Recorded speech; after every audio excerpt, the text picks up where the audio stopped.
السلام عليكم ورحمة الله وبركاته. طلاب الصف الأول الإعدادي، يلا بينا بقى بعد ما خلصنا الجزئين، الجزء الأول والجزء الثاني نزلوا لك، والنهارده بقى احنا في فيديو الحل أو هنسميه فيديو الواجب. هنطبق مع بعض اللي شرحناه، عايزك تركز معايا وتفهم كل جزئية بقولها، وهفضل أقولها للمرة المليون. الحل أحسن 100 مرة من الشرح، بيثبت المعلومة وبيخلي فيه ثقة في نفسك. ويلا بينا، معاك مستر محمد علاء، ويلا بينا نشوف الدرس ده بيقول ايه. يلا بينا، بسم الله توكلنا على الله. قال لك التدريبات: تعد قارة افريقيا تاني قارات العالم من حيث المساحة بعد قارة اسيا. مش فاهم، يقصد يقول لك ان قارة افريقيا رقم 2 وقارة اسيا رقم 1. فتقول لي قارة افريقيا على بحار مهمة، بيقول لك بحار هم بحرين، لا اما البحر المتوسط ما تتذكاش، لا اما البحر الاحمر. ما تقوليش محيط عشان ايه، يعني ما نتعصبش على بعض. يقع نحو من مساحة افريقيا في النص الشمالي، احنا قلنا نص شمالي تلتين ونص جنوبي، هنقول له التلت. طب تمام. قال لك يفصل المحيط الاطلنطي في الغرب. ادي يا عم قارة افريقيا اهي، هنتخيلها مع بعض. هنا ده محيط هندي وهنا ده محيط اطلنطي. قال لك يفصل المحيط الاطلنطي قارة افريقيا عن قارتين. قال لك عندنا امريكا الشماليه وامريكا الجنوبيه. نشأت على ارض افريقيا اقدم الحضارات في السودان. قال لك السودان الكوشيين، خلي بالك من المعلومه دي.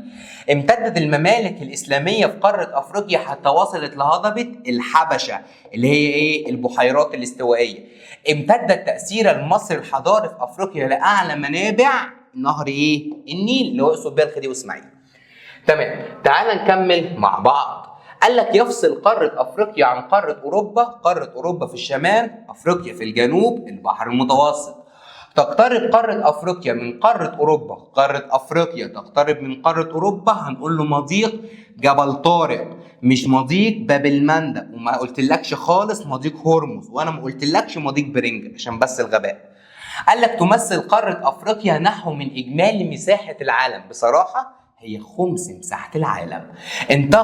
قال لك عندنا انتقلت الحضارات من قارة آسيا لقارة أفريقيا. لو قال لك انتقلت الحضارة اتنقلت مش عن طريق البحر، الحضارة انتقلت عن طريق البر، فهتقول له عن طريق شبه جزيرة سيناء. عشان كده قلت لك إن شبه جزيرة سيناء لعبت دور حضاري. قال لك بدأت رحلة الدوران حول قارة أفريقيا. سمعنا رحلة الدوران، هنقول له الملك نخاو. قال لك طب هي بدأت من إمتى؟ بدأت من عند أول البحر الأحمر وانتهت عند مضيق جبل طارق، وقعدت 3 سنوات. طب تمام، تعال نغير اللون، يلا بينا، بسم الله. قال لك عندنا قارة أفريقيا وسط قارات العالم، صح.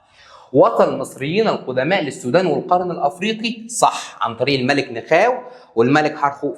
تعمل مصر على تدعيم علاقتها في دول وشعوب قارة أفريقيا، تمام. تعرضت مصر والقارة الأفريقية للعديد من الحملات الاستعمارية، أيوة. تتمتع قارة أفريقيا بأهمية استراتيجية، أيوة. إيه ده مصر؟ كل الإجابات صح، عادي جدا، كل سؤال على حدة. بما تفسر الأهمية الاستراتيجية لقارة أفريقيا. إحنا قلنا أهمية استراتيجية، هنذكر له المضايق. قال لك عندها مضيق جبل، قال لك عندنا طارق ومضيق باب، الله ينور عليك، المندب، وعندنا كمان قناة اسمها قناة السويس اللي موجودة في مصر. طب تعال نكمل. قال لك الأهمية الحضارية، هنقول له كده قامت على أرضها العديد. قال لك عندنا من الحضارات. ايه العديد من الحضارات؟ قال لك زي الحضارة المصرية، والحضارة الكوشيين اللي في السودان، حضارة أكسوم اللي في اثيوبيا وإريتريا، وحضارة قرطاجة. طب يا عم ماشي. قال لك يقول لك تنقسم قارة أفريقيا لدول مختلفة المساحة، هنقول له بسبب الاحتلال الأوروبي، أو ممكن نقول له بسبب الكشوف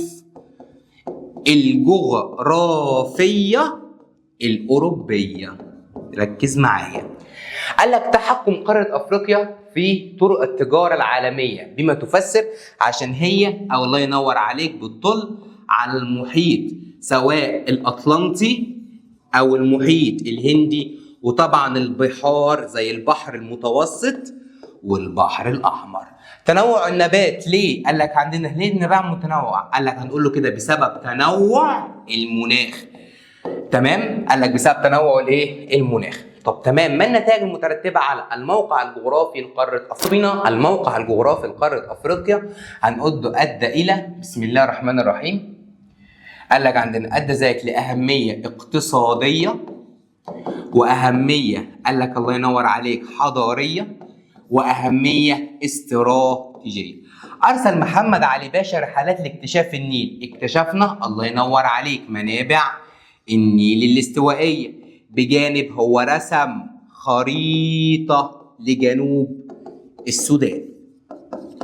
جميل. غياب مصر رئاسه الاتحاد الافريقي قال لك ادى ذلك لتنميه العلاقات اللي بين قال لك عندنا مصر والدول الافريقيه، وطبعا مصر مسكت الاتحاد الافريقي سنه 2019. تنوع المناخ ادى ذلك هنقول له على طول حافظينها تنوع النبات، وادى ذلك لتنوع قال لك عندنا تنوع النبات، تنوع وكمان المحاصيل، وادى ذلك لتنوع الحيوان. طب تمام، يبقى تنوع المناخ، تنوع النبات والمحاصيل وكمان الحيوانات. دل على صحة العبارة تتمتع قارة أفريقيا بموقع متميز، قال لك بتطل على بحرين مهمين زي البحر الأحمر والمتوسط، وكمان بتطل على محيطين مهمين زي الهندي وكمان الأطلنطي، وكمان تقع وسط قارات العالم. كل دي الإجابات صح. طب تعال نكمل. قال لك تمتد قارة أفريقيا في النص الكرة الشمالي والجنوبي. اديني دليل. هنقول له التلتين في النص الشمالي، هنقول له كده إن تلتين مساحة قارة أفريقيا في النص الكرة الشمالي. طب تمام، لو هنقول له التلت في نص الكرة الجنوبي. تمام، ويبقى احنا كده خلصنا الدرس، فرمناه شرح وحل. يقول لك عندنا معاك مستر محمد علاء، ويا رب يكون استفدت كويس جدا، واستناني في شرح الدرس اللي جاي باذن الله، واستنى معايا مراجعه الوحدات، واستنى معايا برضو امتحانات الشهور، مراجعه امتحان الشهر، وكل التقييمات هتلاقيها باذن الله معانا على القناه. ما تنساش تشترك معانا، والسلام عليكم ورحمه الله وبركاته.